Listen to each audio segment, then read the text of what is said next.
Tripura athletics association ও এগিয়ে চলো সংঘের সহযোগিতায় রাজ্যভিত্তিক ক্রস কান্ট্রি চ্যাম্পিয়নশিপ অনুষ্ঠিত হল আগরতলার মেলা মাঠ স্থিত এগিয়ে চলো সংঘের সামনে থেকে।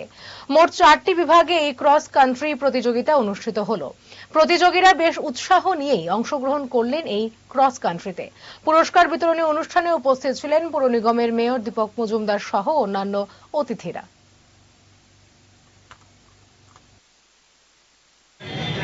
আমি প্রথমেই রাজনৈতিক ক্রস প্রতিযোগিতায় অংশগ্রহণ করেছি সকলকে বিশেষভাবে ধন্যবাদ জানিয়ে কারণ আমি বলব এটা এগিয়ে সংঘ ব্যবস্থাপনা বলা হয়, কারণ বিভিন্ন সময় দেখলে তাদেরও উদ্যোগটা বলব বেশি সমাজের হিসেবে সরকারের কত রেসপন্স বর্তমান আমাদের রাজ্যে বিভিন্ন সহযোগিতা করে এসছে।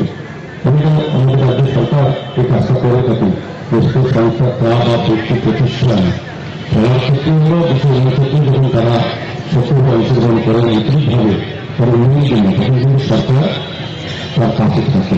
এটা একটা নিঃসন্দেহ ত্রিপুরা অ্যাথলেটিক্স একটা বিশেষ গুরুত্বপূর্ণ ভূমিকা করেছে, কারণ এই ধরনের প্ল্যাটফর্ম বা এই ধরনের ব্যবস্থা করলে পরে আমাদের রাজ্যে প্রতিভা বা যাদের প্রতিভা আছে তাদের বেকার প্রসার করার কিন্তু একটা প্ল্যাটফর্ম আমি বলবো বা ব্যবস্থাপনা করা হচ্ছে, যেটা এগিয়ে শুধু বিভিন্ন প্রোগ্রাম আছে, কাবাডি থেকে আরম্ভ করে ক্রিকেট, ফুটবল এবং বিভিন্ন বিশেষ করে শিশুদের